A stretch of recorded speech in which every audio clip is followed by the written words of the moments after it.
So our next topic is writing style. T.S. Eliot's writing style in the Love Song of Alfred Prufrock.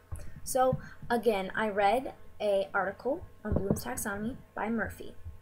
And he says, the charm of a poem, like the love song of J. Alfred Prufrock, is found in its radically altering the traditional focus of poetic composition away from the theme, what the poem means, and toward gesture, what the speaker is meaning to say and why. So, what the speaker is meaning to say and why.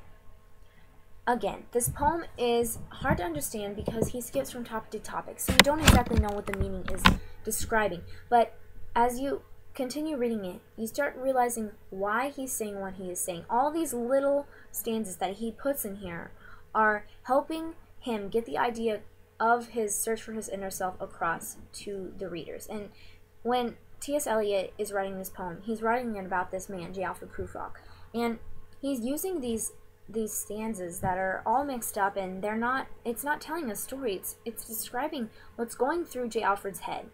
And that's a pretty modernistic thing in itself, is not having a plot really. It's his thoughts, what he is thinking, and he's going from topic to topic. At first he describes the weather, he describes the setting that he's in, and then he starts talking about his questions, things that he's asking himself. Do I dare? Do I dare? And his dressing, how he dresses, and how he's going to have to talk to these people, and he feels pinned, and he feels uncomfortable, and he feels insecure.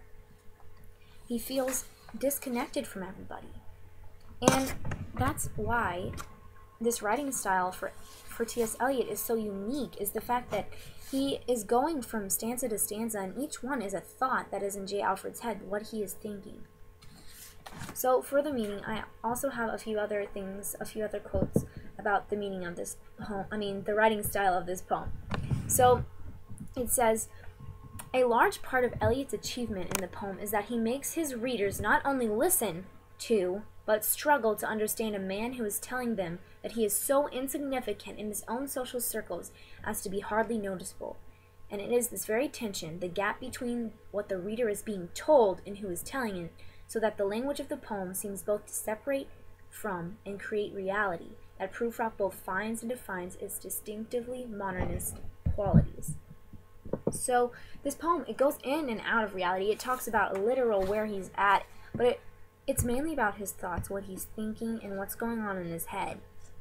So that is pretty much what Eliot's writing style is like in this specific poem by him. He's going through his thoughts. He's describing what he's thinking and how he's feeling with the way that he writes the poem in this certain style that he uses. And that's about his writing style.